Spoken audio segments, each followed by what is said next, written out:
EGFR 30ဆိုရင်ဘယ်လောက်လဲဆရာဒီကိုရဲတို့တွေ EGFR ဆိုတာကဒီ90နဲ့အထက်ဆိုလို့ရှိရင်အဆင့်1သတ်မှတ်တယ်ဒီ60နဲ့အထက်ဆိုရင်အဆင့်2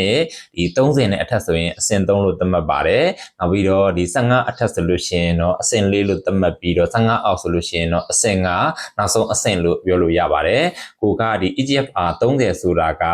ဒီအဆင့်3လို့ပြောလို့ရပါတယ်ဒီအဆင့်3ကိုတေချာ view မဆိုင်ဘူးဆိုလို့ရှိရင်ဒီအဆင့်4အဆင့်5အထိရောက်ရှိသွားတတ်ပါတယ်ဒါကြောင့်ကိုကကြောက်ကအစိတ်တောက်ဖြစ်စေတဲ့ဒညင်းသီးလိုမျိုးတွေငပိရည်လိုမျိုးတွေဒီ ready made အစားအစာတွေရေခဲရည်တွေအချိုရည်တွေပေါ့နော်ဒီလိုမျိုးအစားအသောက်တွေကိုအထူးအနေနဲ့ရှောင်ကျဉ်စေချင်ပါတယ်ကိုကစီးချိုသွေးတို့ရှိတယ်ဆိုလို့ရှိရင်လည်းပဲစီးချိုသွေးတို့ကိုတေချာလေးထိန်းစေချင်ပါတယ်နောက်ထပ်ပေါ့နော်ကိုကဒီနေထိုင်စားသောက်မှုပုံစံတွေကိုတေချာလေး view ဆိုင်ပြီးဆင်ကျင်ရသားနဲ့ EGFR တွေကဆက်သက်ပြီးတော့ကြာနေတယ်ဆိုလို့ရှိရင်စီးနဲ့ကြောက်ကအတွက်လိုအပ်တဲ့ဖြစ်သက်စာတွေလည်းတောက်သုံးပေးစေချင်ပါတယ်ခင်ဗျာ